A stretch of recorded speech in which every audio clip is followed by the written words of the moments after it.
up, guys? Thanks so much for clicking on the video. My name is Leah, and let's recap and review the final episode of season 8 of Real Housewives of Potomac. This is, I want to say, episode 21, the third part of the reunion. Let's get into it. Y'all know, sometimes before we get into it, we get a little spicy, just a little bit. But y'all, there's so much stuff going on as it pertains to Potomac, Miami. Like, people getting divorces, people getting engaged, people having babies, people getting fired. It's too much. I don't know if everybody was like, we gotta make our quota. I don't know what the newspapers was doing, but it's a lot. It's like every time I get on Twitter, it's new information dropping, and I'm tired. Okay, I'm tired. Okay, Bravo. Like something said, let the mouse go, let it go. But let's talk about it. Y'all, this video about to be long. I don't want it to be long, but we here, so you might as well get your snacks. You know, a TV dinner, a nice beverage, something, because we got a lot to discuss. So first up, let's talk about Miss Robinita Dixon, y'all. Miss Robinita herself. Y'all, Robin today on Reasonably Shady confirmed that she got fired. Okay. Now, if you want to listen to the audio, definitely go check out Reasonably Shady. I didn't listen to the audio over there. I heard it on this other page called Reality Entertainment TV on Instagram. They had the portion that she was talking about, but also in the People magazine article that I'm about to read to you guys, they basically like transcribed everything she said. But if you want to hear it from her mouth and you want to give them, the clicks and the views, definitely go over to like Apple or wherever you listen to your podcast and give them their views, give them their stuff. All right. So let's start off. So this is coming from People. The article link will be in the description box below if you would like to read it for yourself. So it starts off like this. It says, Robin Dixon confirms exit from Real Housewives of Potomac after 8 seasons. I was fired. She says, I'm okay with it because nothing lasts forever, says Dixon, who was one of the Maryland Set franchise's original cast members when it premiered in 2016. It goes on to say, it says, Robin Dixon is leaving Bravo's Maryland Set iteration after 8 seasons. She announced on the newest episode of her Reasonably Shady podcast that published on Monday, April 15th. Yes, I am not returning for season 9 of Real Housewives of Potomac, Dixon 45 said. It's reality. The network did not invite me back. I was fired, for lack of a better words. I will not sugarcoat the situation. The situation is say, oh, I'm walking away and this is a break or anything like this. This is a network's decision. Dixon was on the franchise original cast member when the series premiered in January of 2016 alongside Giselle Bryant, Ashley Darby, Karen Huger, Sharice Jackson Jordan, Katie Ross. Bryant, Darby, and Huger were all a part of season 8 cast alongside Candace Dillard-Bassett, Dr. Wendy Osefu, Mia Thornton, and Nneka Ayam. Despite the sad news, Dixon told Bryant, her Reasonably Shady co-host and RHOP co-star, that she is at peace with the exit from the series. She says, I'm okay with it because nothing lasts forever. I have had a very long run on the show, and I just really appreciate that time and opportunity that I had on the show. Mother of Two said before extending her gratitude to the network, to Truly Original, the production company behind RHOP. Thank you to the fans who have watched us from day one. Dixon continued, I do want to especially thank all the fans and viewers who had supported me, showed me love, whether you directly sent me love or you prayed for me or you have positive thoughts around me. I appreciate you, and I hope I inspired you, the viewers, the fans, to live your life authentically, to not feel pressure to change for anyone or impress people, and just be yourself. It says, I'm gonna skip over that, but should I? Nah, let me just read it. It says news of Dixon exit was reported by the Jasmine brand on March the 25th. The same day, Dixon's co-star Dillard Bassett announced to People exclusively she would be leaving the show after 6 seasons. Dixon did not address the reports until Monday's podcast episode, and she goes on to say, "I wanted to speak on my business, my own life, my own news, my own life, my own news, and I wanted to share it out of my own mouth when the time is appropriate. And I felt like the appropriate time would be once season 8 of Real Housewives of Potomac was finished airing, which it is now finished airing. The last reunion episode just went off last night." She said, "And I want to respect the network and respect the show and wait until the season ended, which I think makes sense." During the remarks, Dixon did get emotional as she addressed Bryant, her longtime best friend. She says, "I really want to say I love you." She said, "It's been such a fun and amazing, stressful, crazy, wild journey the past 8 years. I couldn't imagine doing what we did with anyone else." To my green-eyed bandit, my partner in crime, Dixon added, "Although we still have reasonably shady, I'm still going to talk to you all the time and see you all the time. I hate that that the part of our friendship is not there anymore." Yeah, and there's nothing else. So, girl, Robin is gone. Robinita Dixon is gone. So, what I do find funny, look, I don't hate Robin. She get on my nerves, but you know what? She was on the show, like she said, she had a long run, 8 seasons, and it is what it is. Maybe they'll ask her back later on if Potomac still is here, because they boycotting it. Okay, but I would just say, I think it's funny that she was shading Candace, talking about, "I'm not gonna sugarcoat it." I'm. What did she say? "I'm not gonna sugarcoat it. I'm not gonna say I'm walking away or taking a break." And it's like, but that she was telling the truth and she wasn't sugarcoating it. Like, the network even confirmed that she was leaving, and then even Andy confirmed that she left on her own accord. So it's just kind of like, you still look like a loser, Robin. I'm sorry. Like, why are you being shady to someone you said you no longer wanted to be friends with, that you don't want to like, that just doesn't make sense to me. You, like, because now everyone's reading into what you said as being shade, instead of like giving you your accolades and your claps for being on the show for 8 seasons, and all everybody can say is like, "Ooh, she confirmed that Candace was fired." It's nothing positive for you, and it's just kind of like, the network says she wasn't fired.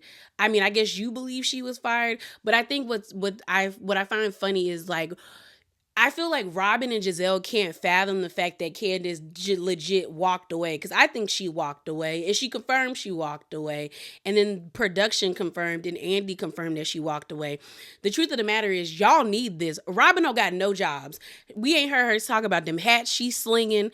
The 360 spa is not up and running yet, but I hope it's fruitful for her. And then her husband don't got a job. So it's just kind of like, you needed this more than she did. But you know what? Shouts out to Miss Robinita. Shouts out to you Robinettes.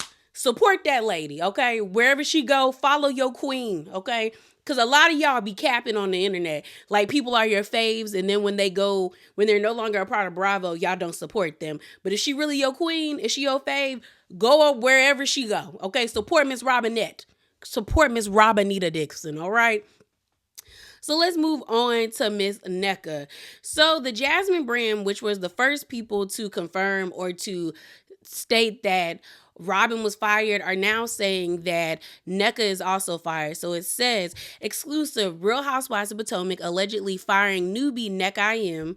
It says the Jasmine brand exclusively reports that Nneka Im has allegedly been fired from Real Housewives of Potomac after her first season. She is now allegedly the third person from season 8 who will not be returning for season 9. Now, I'm indifferent towards Nneka. Like, I don't hate the lady. I don't overly like her, but I do stand by my opinion that I do believe that every newbie should at minimum get 2 seasons, because the first season you can tell that they're unsure. They're not as some people are not, they don't take well to the camera, but I feel like you should give them the opportunity to flush their character out, especially if their first season was bad, because we see what happened with NECA, not NECA, what's her name, with Wendy and with Mia. Nobody could stand Wendy, and now the people go up for her.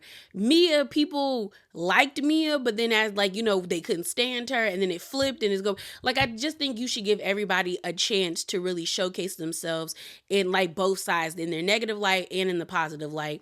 Now, why did Anna Marie have to add her 2 cents into NECA's alleged firing? So Anna Marie gonna post this picture. I'm like, Anna Marie, the people don't like her. They really, like, the people really don't like NECA. So you adding that y'all are friends are not helping. You're not helping your friend. And NECA, get away from her, because I don't think that lady means you any good. I don't. She just thirsty. And you want to know how I know she thirsty? Because she said this. She said, one of the best things to come out of my cameo on hashtag RHOBH, we do not care, you guys. Like, you can, she is smashed. She got fired. But she said, this real friendship right here. So proud of at I am NECA. Hashtag RHOP reunion episode last night. The girl has a heart of gold. Hashtag cameo. Hashtag real friends.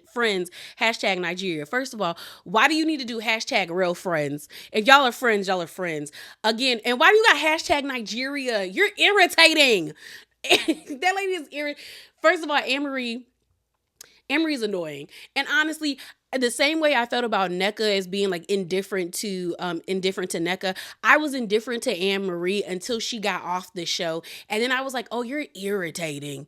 You're mad that you got fired, but honestly, who you should be mad at is that man you lay down with, your husband. Because had your husband not done what they alleging he did, you probably still would be on this show, sis. You probably would. And you should also be mad at yourself that you allowed Kyle to play you. You played yourself and played in your own face and got played. Well, honestly, production played with you too, but you added to it. But NECA, get away from that lady.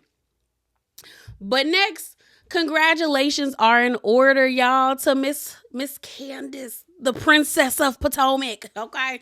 So Candace Dillard is pregnant. She announced today with Entertainment Tonight. I think it's Entertainment Tonight, but the link will be below in the description bar. The picture is so cute of them holding the sonogram and stuff. And I watched the clip. The clip was corny about them announcing it, but I think that stuff is kind of corny and cheesy, but it was very sweet and wholesome. So she said this in her interview where she says, I'm about 13 weeks. So just about into the second trimester. It's been weird, but also really wonderful. I think to keep it kind of to ourselves to this point, she tells Entertainment Tonight, our immediate family knows. My mom, I told my mom on her birthday in February. My dad knows. Chris's parents knows. My siblings know. And that is my core. That is my core, my best friend group. But outside of that, it's just been like kind of quietly just growing a bun. So she didn't tell nobody. And then one of my mutuals, shouts out to them.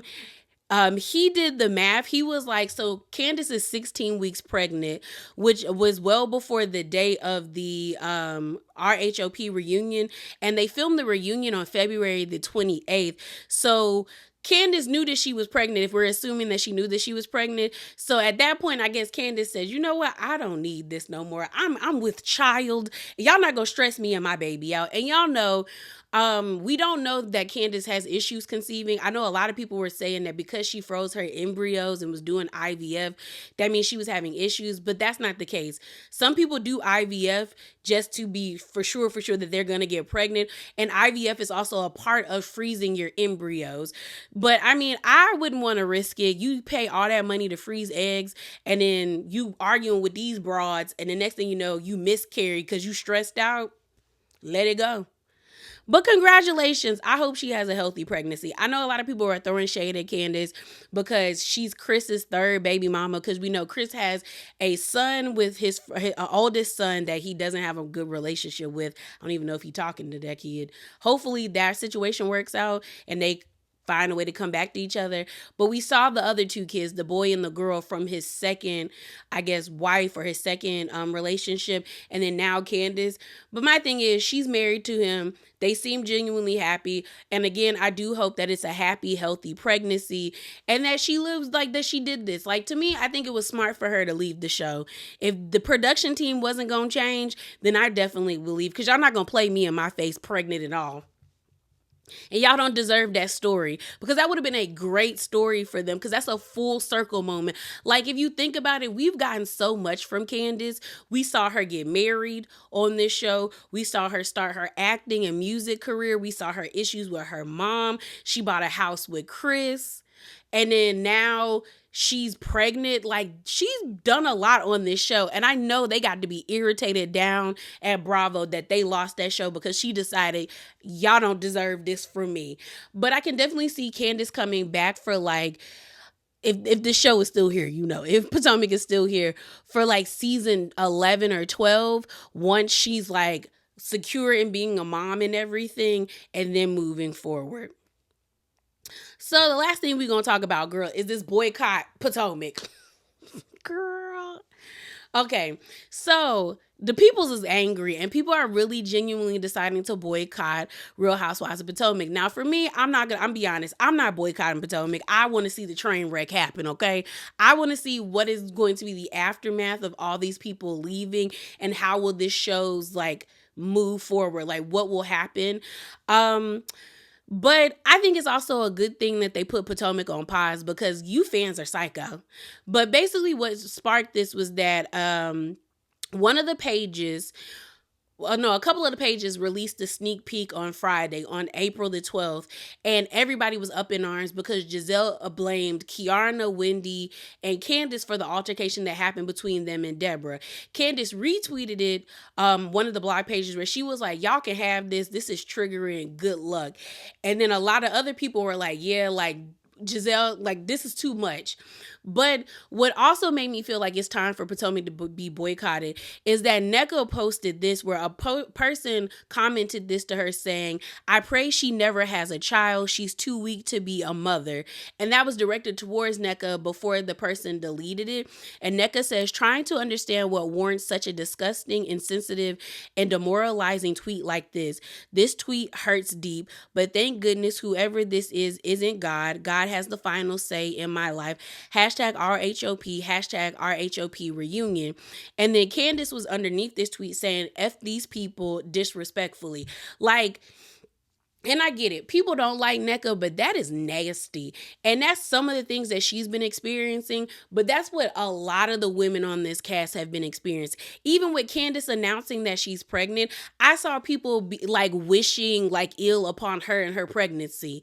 And it's like, to me, again, I feel like Potomac has just become so, like, nasty and toxic that they need to pause this show and really sit down and reevaluate what are they pushing out there, because entertainment is good. Like, I mean, we all want to have escapisms, we all want to be entertained, but not to that extent. Like, wishing that someone doesn't become a mom, or that they have a horrible pregnancy because you don't like the character that they portray, or you don't like their actions on the show. You should also understand that putting that energy out there is always going to come back to you. I'm a firm believer in that. Whatever nasty evil you put out there is always going to come back to you, because you just can't be doing that type of stuff and thinking your life going to be golden. Okay. And the person who said that to Nneka is a coward, because you don't even have the balls enough to have a picture of your face on there, because you probably look busted and disgusted. But let's get into this review. All right, y'all. So let's get into this review. So the episode opens up where it left off, where we have G announcing to everybody something that he said, last episode, he was like, I have something to tell you. Some of you may know, some of you may not know. But G lets us know that he has bipolar 1 disorder. I Googled, and pretty much bipolar 1 disorder is manic depressive order. I hope I'm saying, let me look. Okay, it says bipolar 1 disorder, also known as manic depressive order, is a mental illness that causes people to experience at least one manic episode. A manic episode is referred to as mood changes such as feeling extremely happy or uncomfortable and irritable, your energy, feeling full of energy, hyperactive, and having a decreased need of sleep. And then it says behavior goes from talking very quickly, feeling very important, or having inflated sense of self-image or sense of self. So, he lets us know. And I thought it was interesting because then I was like, dang, have we been seeing G have manic episodes and not known it? And maybe people who do have bipolar disorder noticed it with G. But I was just wondering, like, have we seen him, have those types of moments? So then what I thought was funny, though, is G looked annoyed with Mia when she first started crying because the way he stopped and he just was like, girl, this is my moment. So Mia starts to cry because, she was like, I need a tissue. Mind you, I didn't see no tears, but she was doing the whole triangle thing, like, well, not really a triangle, shoving the tissue in her eye ducts. He was diagnosed 2 years ago. We find out that, he said it made sense about the way he was acting in his 20s.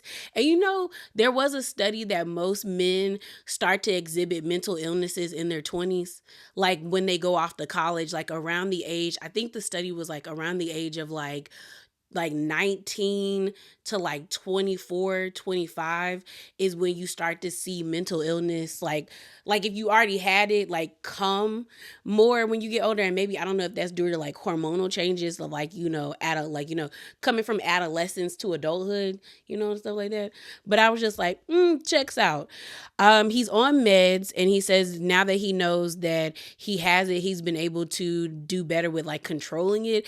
But I don't like to view things like that because technically, so here's my thing. As someone who has anxiety and stuff like that and been diagnosed with it, it's like, I don't think you could ever control it because it's not like you have a switch in your brain to like turn things off. And like medication does help, but like going to therapy and learning like tools to help you like figure things out, and regulate your emotions is a lot more helpful. But I was just like, when he said the power to control it, I was like, sir, I don't think you can control that because you can't control your hormones. But Mia says they said that Mia knows when he's having a manic episode, but he kind of doesn't. We found out that the whole exchange that he had between him and Ink was due to him having a manic episode. And even when he supposedly like locked Mia in that room and took her phone, he says he doesn't remember locking her in the room, but he does remember taking her phone. And he was like, one thing about having a manic episode is sometimes you don't remember like what's happening. So it could have very well like happened when he did it. Like I believe he did it, but he's saying he don't remember.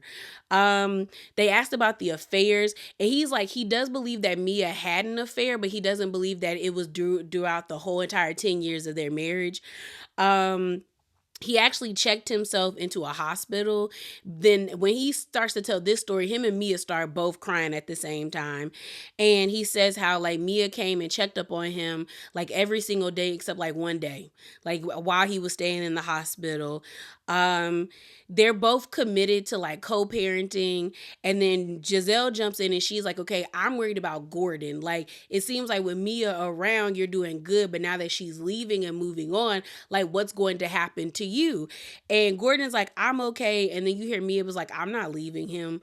So it seems like Mia is still committed to like being by his side as he walks through this journey because they do have kids together. And it seems like she does genuinely love and care about Gordon, but she doesn't want to be with him anymore.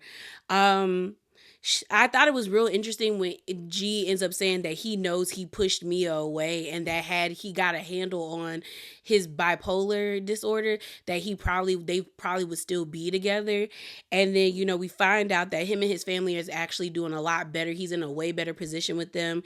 The lawsuit it got thrown out. Like they decided not to do the lawsuit, and that he is still getting paid by the family. He's just not the CEO. So that, salary he was getting for being the CEO, he doesn't get anymore. But he still is working with his family. And I guess they said they pushed him out when he was having a manic episode. And during the times when people have manic episodes, like it says in the definition, because I've actually like seen someone have one, they do go from being like up here to like crashing down to here. And it is like, if you don't know what you're looking at, it is scary, because it's like it just seems like somebody that's like not in control but trying desperately to fight for control. And so that makes sense why his family was like, yeah, you need to go sit down somewhere. um it's interesting. It's interesting that Mia still wants to walk along with Gordon, that she still wants to help him and be there for him. I mean, she be lying. You know, Mia is infected with diabetes and she a gutter snipe, but she got character. It's kind of interesting because of Mia's lying and because I feel like G and Ink and all of them are in cahoots. It's hard to, like, I don't think it makes it difficult to believe how serious this story is. But because G is of a certain age, a man in his 70s, a black man in his 70s, and growing up during the time period that he grew up in, I don't think that he would lie or play with his health and say that he is bipolar and not be diagnosed with bipolar disorder. Like that, like people in that age, born in that time period, did not like to, you prayed that stuff away. You did not go to the hospital to get diagnosed.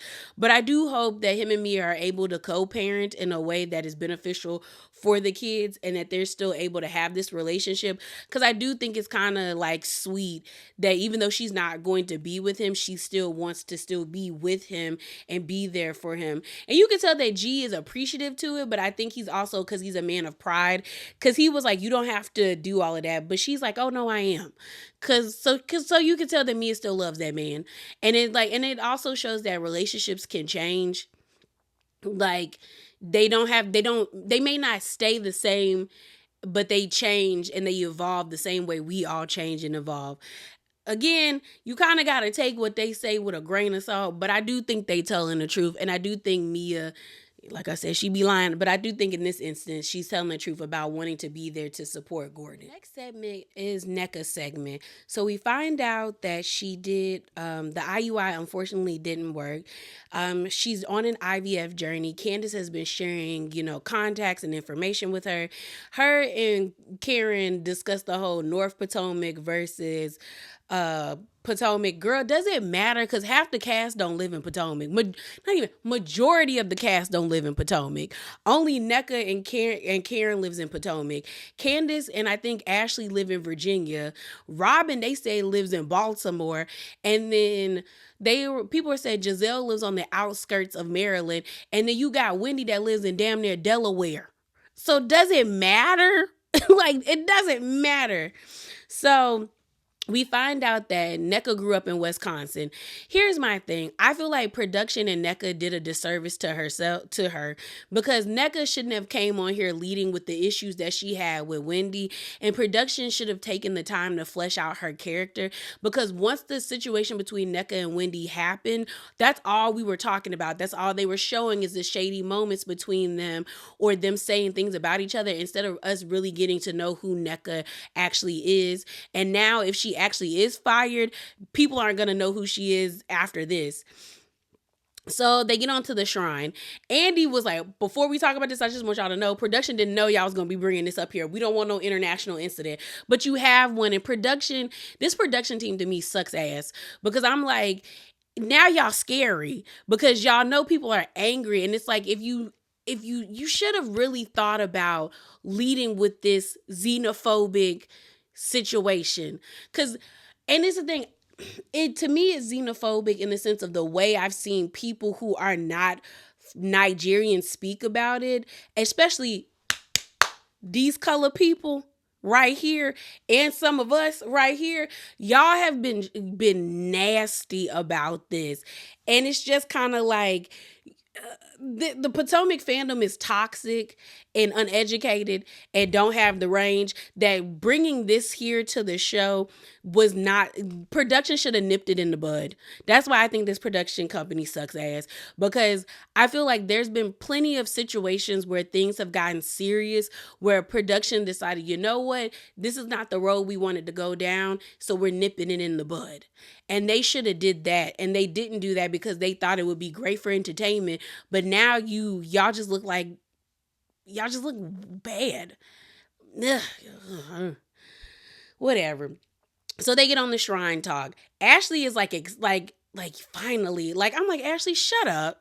Cause you're the reason, you and Lebe are the catalyst for this. So they get on the whole Wendy and NECA not knowing each other and knowing each other. What it comes out is they don't know each other. Wendy said when production came to her about NECA, she was like, I told them I don't know her. And she genuinely doesn't know NECA. NECA said that she met Wendy, which is true. They were at a festival together. They were like in a private room. There was less than 20 people in there, and that is where they met.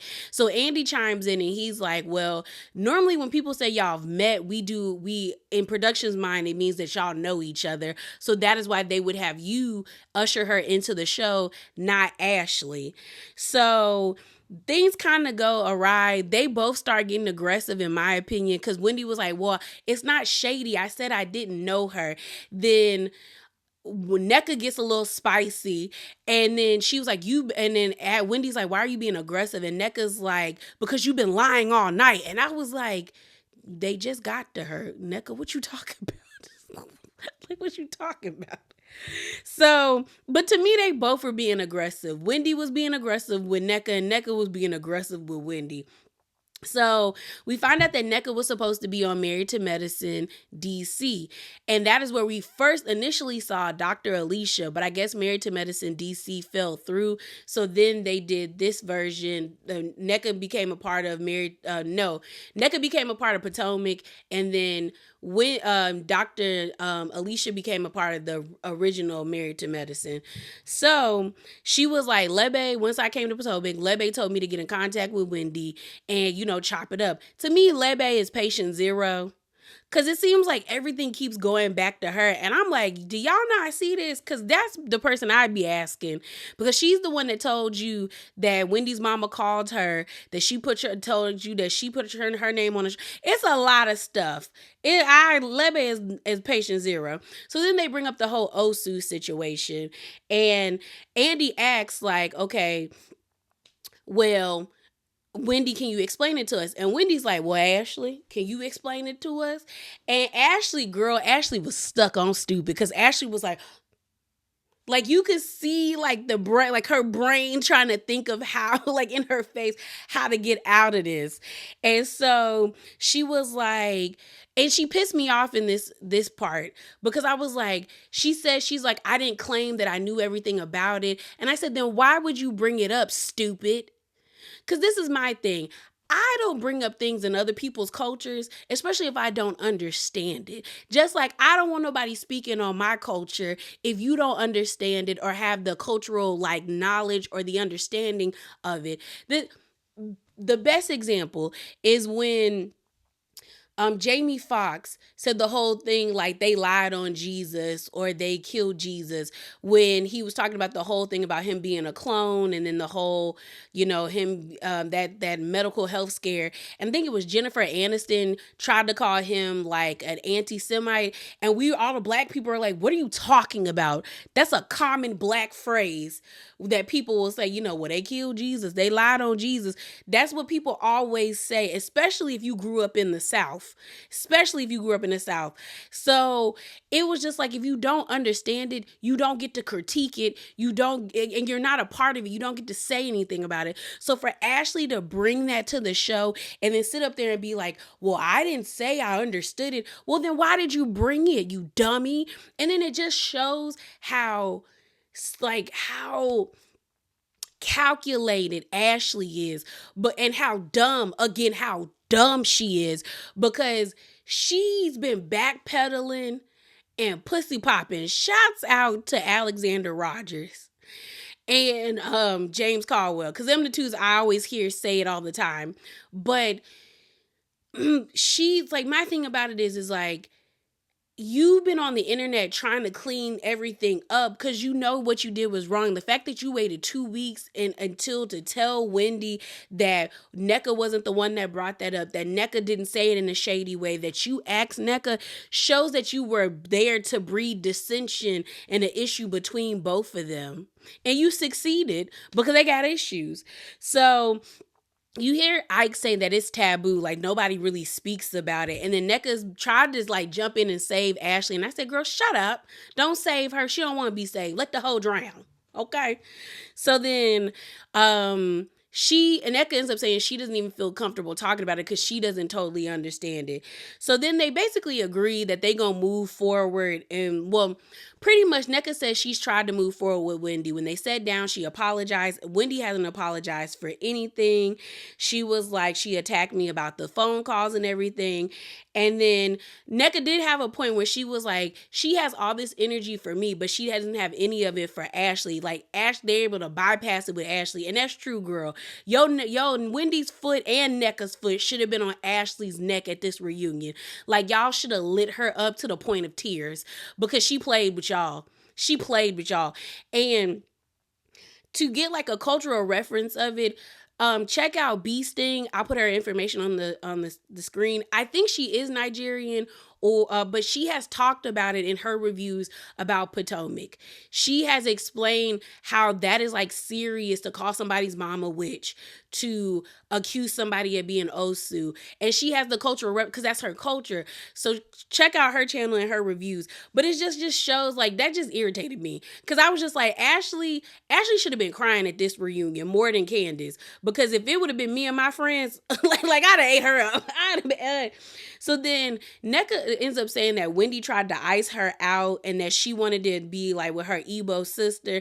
And I'm just kind of like, NECA, Wendy doesn't have the power to ice her out, ice you out. Majority of the cast doesn't rock with Wendy. The only people that Wendy has is Candace and Karen.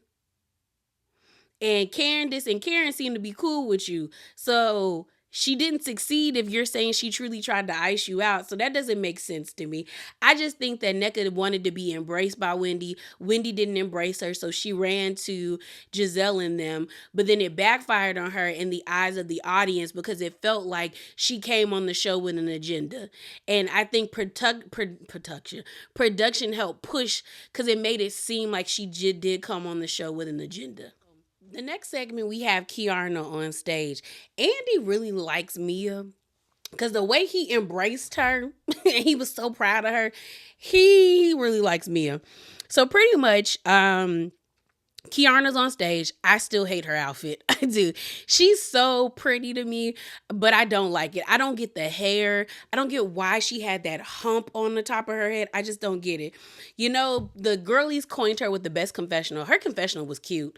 She only had one confessional, but she looked beautiful naked. She was cute as hell to me. So she says that she had fun with the group. She's known Wendy for 5 years. She also knows Giselle by way of Kyle. So I guess Kyle, the hairdresser that'd be doing Giselle's hair wrong all the time, I guess he was Kiarna's mentor. And then they asked, like, who does she really like on the cast? And she ends up saying Candace, Karen, Robin, and Giselle. Like, she loved them. The cash trip and Wendy. So they bring up Wendy saying she didn't want a room with Kiarna. Like a fan was like, why you leave her for dead? And stuff like that. And Wendy was pretty much like, well, everybody got their own room. And I think I said that in my review, that I think they told Kiarna to go get her own room. Mind you, I want my own room if we on vacation too. But then you got Giselle and Robin and NECA being like, well, did we know that? I don't even think we knew that by then. Like, girl, whether you knew it or not, she got her own room. We kumbayaing. Let it go. So, they then bring up Giselle and checking on Kiarna when she was sick, because Wendy and Candace really didn't check on Kiarna when she was having the stomach issues. And Candace pretty much says, I don't think Giselle did that out the kindness of her heart. I just feel like it was something strategic just to make us look bad. And Giselle was like, no, I didn't do that. Like, why? Like, how dare you think of me like that? She was like, you're giving me too much. And I said, Giselle, you've set yourself up for that. Even if you were genuinely trying to make sure Kiana was okay, the way that you've been moving since season 5, and the crazy thing was, I was on your side during season 5. I was in the trenches fighting for Candace. I was riding with Candace hard during season 5, and I appreciate Giselle. I appreciated Giselle and Robin being behind her. But as the seasons have progressed, it's starting to feel like you don't do things out of the kindness of your heart or that you genuinely care about somebody. You do it to actually like gain something on the end. Like you do it in a way that's strategic. And you may not want, like, that may not be the case with you, but because of your behavior thus far, that's what it gives, and you got to live with that. So they didn't do Wendy's segment. They talk about her talk show. I don't watch her show. I'm not really into talk shows, but I've heard pretty pleasant things about it. She talked about how YouTube was a lot harder than she thought. Girl, it is. It is. It is. You be working on a video for hours, probably even like 2 days, just for it to like hit 100 views, and you be like, I wasted my time and effort, and it can't even get up to like 1,500. Give me something. So yeah, a viewer was like, Wendy needs to pick a job, and Wendy's like, girl, I'm multi-hyphenate. Like, we find out that her candles are still running. I was wondering about them too, girl. Now, she says this is probably her last semester teaching. Her daughter is about to go to kindergarten, and her oldest son, I guess, is going to middle school. And she says she feels like she's missed a lot of that, and now she wants to be able to bask in it, and so she's choosing to step away from school. I guess she set herself up pretty well. Then someone brought up Wendy calling Mia slow, and how like Wendy holds herself to a high standard, and I don't think it's right that she called Wendy slow, or what's her name, Nneka, a crackhead. Now, Wendy did not take back calling Mia slow. She said Mia said she was bi-coastal, and she was talking about going from North Carolina to Maryland. She is slow. Girl, that lady is slow. And then, but she did apologize for the crackhead comment. And Mia said something about we all need to be kinder to each other, or something like that. And then Candace said, well, because Mia said, well, you also called me a pathological liar. And then everybody was like, because you lie, Mia. And Candace was like, Mia be lying. And Mia said, and Candace be crying. And Candace pulled out her tissue, and she said, I do. That doesn't negate that you lie, Mia. You lie. I told y'all that lady got diabetes, okay? Shoot. She lied now. But I'm glad Wendy didn't take back calling Mia slow, because I wouldn't have taken back calling you slow. Like, girl, you be acting slow. Don't act slow then, start reading books. Pick up a book instead of, read some news articles, increase your vocabulary. Girl, Mia, you do be giving slow sometimes. I'm not gonna lie.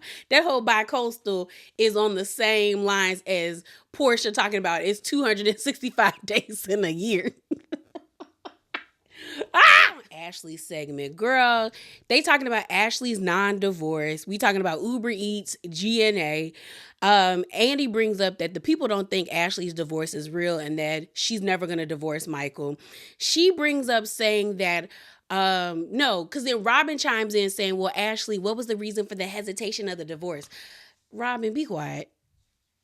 Don't say nothing, ma'am. No, you should not be asking nobody anything about their marriage because you weren't honest with us. So Ashley ends up saying that like she was in this toxic cycle with Michael where she was like 1 minute they would be good and then the next minute they're not. Like during filming, it wasn't good. We saw the way he treated her on the phone when she was in Mexico. And then once they stopped filming, they were in a better place, but now they're back in a bad place. And so she says she's filing a complaint to get the ball rolling with her divorce.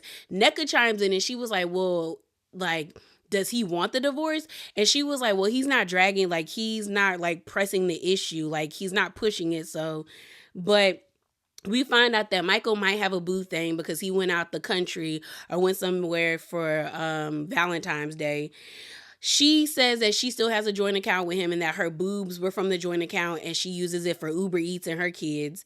Then Ashley brings up about how, like, I think the viewer question was like, Ashley, you may not have married Michael for his money, but it seems like you can't leave him because of his money. I said, ooh, girl. I think the lady's name was Nikki. I said, ooh, Nikki. Because you ate with that question. And Ashley was like, no. Then she tried to clean it up. So basically, what we find out is that Ashley let go of her dreams and ambitions just to be somebody's travel companion. She met Michael. Michael liked to travel all the time, and he was like, I would like for you to come, and you can't do that if you're working. She says she wanted to work in news. Like, she wanted to be, like, I guess, like a news anchor or work in broadcasting, but she gave all that up to be this man's travel companion. Now, mind you, I need to know where Michael be going, because it seems like all that Michael goes to is like the Bahamas and like the Caribbean islands. And not saying that those are bad places to go, because they're not. They're not. I want to be on somebody's beach. Okay. I want to be on somebody's beach and living the life right about now. But to me, foregoing my dreams for to be somebody's travel partner, I need to be going like out of like I need to go to every continent.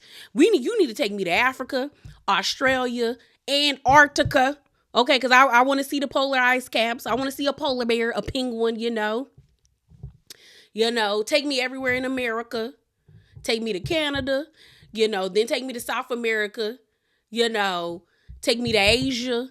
Yeah, I need to go everywhere if I'm giving up my. We just not gonna be going to the Bahamas and Jamaica, or the DR. So I feel like, girl, you sold yourself short. Here's my thing about Ashley. It's just funny how Ashley tried to act like I remember everyone always brings up Ashley saying that Candace was the least accomplished. And now it's like you sitting on the stage and girl, your life is your life, like and I told y'all, people tried to say that I was hating when I said that Ashley wasn't getting nothing from Michael because Michael is old. I told y'all he's an old, wet, pasty demon of a man who is smart because he divorced his first wife. And I bet because them kids don't fool with him. I remember Ashley saying that he doesn't like the older kids aren't really fond of Michael, which means he probably did their mama wrong. So I know I just know that man is crafty. You know, when you that old and pasty, the only thing keeping you going is evilness, When you look red like that, that's the only thing keeping you going. So she played herself. She then has like a Freudian slip talking about like she massages Michael's feet still. And everybody's like, what? And she's like, I massage that man's feet every night. She was like, massaged. No, girl, you said massage. Dang, Michael and Ashley are still doing things together. Disgusting. Especially when she was talking about she sucks her man dry. Like, I keep it. Ugh. Ashley is like, because I believe Michael is not giving Ashley money without her actually having to do things for him, for her to get money. Like, girl, servitude. That's what that is. They didn't start talking about G&A. Don't nobody want that stuff. It's cheap, it's tawdry, and don't nobody want it. And them trying to sell it, talking about their gym bunnies. I can see Ashley working out. We ain't never seen Giselle work out a day in her life. Okay, I don't believe that not one bit. Nor do I want anything that was walking down that runway, because it all looks like it's hot and sweaty and flammable. This fight situation, girl, pretty much just pissed me off. It pissed me off because it just shows that they want Candace just to shut up and take it. And that is what pissed me off about this situation, because I guarantee you everybody else in that situation would have done the same. And then to get confirmation from Mia that Deborah was there looking for a fight, and they still were trying to blame like Candace. And then Andy was getting on my nerves because I'm like, You clearly can tell, like, if you watch the video, that lady was trying it with Candace. So pretty much Kiana gives her like spiel of what happened. She was like, Deborah was on one. We were all trying to de-escalate the situation. Candace was sexy dancing in the corner, and then she threw a drink on her. I pretty much got hit in the face. My face was split open. She said Deborah was being mad aggressive and she was entering people's spaces with an issue. So then Candace was like, Deborah pretty much came out of nowhere. I wasn't talking to her. I hadn't said anything to her the whole entire night. She came up to me and I told her to get away from me, and she wouldn't get away. And then she threw a drink on me, and I said I had to defend myself. So then Andy is like, well, why'd you pick up the bottle? Because she was like, I was ready for whatever. Then I felt bad for Candace because her voice cracks when she was like, I know you guys are not going to defend me. I know I'm on my own. I'm not looking for y'all to defend me. And then you see Robin smirking as this girl is like choked up. Ashley's flickering her eyes and like rolling her eyes, and it's just kind of like, y'all are trash. Like, on some real, like, the fact that y'all couldn't collectively as a cast be like, okay, that person is an outsider, we should be on Candace's side no matter what, because this is our stuff, this is our place. But y'all hate her that much that y'all are much that you were okay with somebody putting violence against her when it wasn't warranted. That's the part that's trippy to me. Even Mia confirmed that Deborah tried to argue and fight with her, where she was like, I'm a four, Mia. I'm a four. Yes, on a good day, ma'am. You're a three. Like, I don't understand why this. I told y'all she looked like a 1995 Pixar reject. Okay, she looked like that little evil boy off of Toy Story.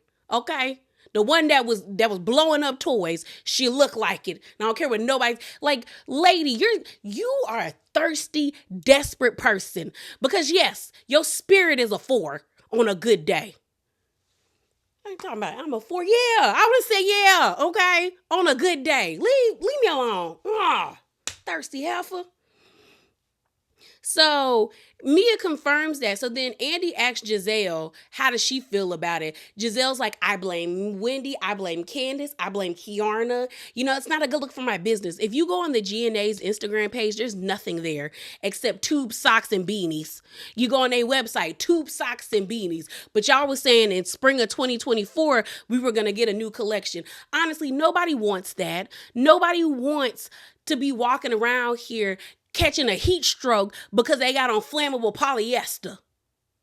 Girl, gonna be wet with rashes. Like, none of that stuff walking down that aisle was worthy of anybody purchasing it. So Giselle, shut up. Girl, you ain't had a business since Every Hue Beauty. When I tell you that stuff look like straight up cremation number 5, like on everything, that stuff looked like costume makeup. So Giselle, I don't want nothing from you because I know you don't put your all in it. Yeah. So Wendy's like, what did I do? How am I in this? And Giselle's like, oh, Wendy wasn't there. No, you just said that you saw the TMZ video. You just said you saw the TMZ video. And Giselle, this is why people think you're a colorist. This is also why people feel like you are jealous and hateful towards Wendy, because you said you saw the footage. And if your eyes are working correctly, you don't see Wendy doing anything other than pushing what's her name? Deborah's hand away from pouring a drink on her friend. Which, if you were my friend, I hope you're pushing people away from me that mean me harm, girl, because I do the same for you. Like, Giselle, you are a hater, old, evil-spirited lady. Like, you just mean. Like, you're just mean. And it's weird because I used to really like Giselle seasons 1 through 3. Like, I really enjoyed her. Like, I thought she was delusional and fun. But after that, I don't know what transpired in her life that she just, it's like a 180. Like, she's no longer funny. She's no longer fun. She just seems like she's just mean and just nasty for no reason, because that didn't even make sense to blame that on Candace. And I felt so bad for her. Like, I really did feel bad for Candace, because, like, when that voice cracked and she was like, I'm not expecting any of y'all to, like, protect me. I know I'm on my own. I was like, so I got to defend myself. I'm like, yeah, girl, if I was you, whop, Deborah would have got tooted up the head, girl. But then again, I don't fight, but if I got to defend myself, just know we both gonna be leaving. Somebody might be in a cop car, and another person might be in an ambulance, and you know who gonna be in that ambulance. Cause don't make me feel unsafe. I'm gonna protect this. So I also don't understand why nobody was on Ashley's neck, because I'd have been on Ashley's and like, girl, you brought her there. So then Kiana wrapped up Ashley talking about, Ashley's the queen of aftermath apologies. And Ashley's like, what? What do you mean? You are, because you started this mess and now you want to apologize. And Ashley's like, I didn't know she was coming there. She said she wanted to clear the air. What does she need to clear the air for Candace? She lied on her husband. On top of that, she was on the internet threatening her for like a whole month after the whole situation because she didn't like that she was being called Sesame Street. Girl, Sesame Street is nice. It's nice. All the characters on Sesame Street are cute and lovable. You're lucky. You're lucky, girl. I'd have said you look like a Tim Burton reject. Leave me alone. I'd have been mean to that. I'd have been so mean to that lady. I really would have. So Kiana thanks everybody. She gets emotional thanking Karen, saying like, Karen really made her feel safe and she appreciates her. So maybe Kiana will be back for next season. I will say Karen did get on my nerves, but she said, I take care of all of you. I would. Girl, did you take care of Candace? Because remember, you was trying to go to HR. Your little friend Monique let you know that you was going to HR because you said you was trying to help Candace. But I'm going to let that go, Karen. Yeah, I'm going to let that go. So it's the end of the episode. Andy throws the ladies a bone about, does anybody want to apologize? Do y'all want to save your jobs before we do this huge shakeup? And everyone's just sitting there like,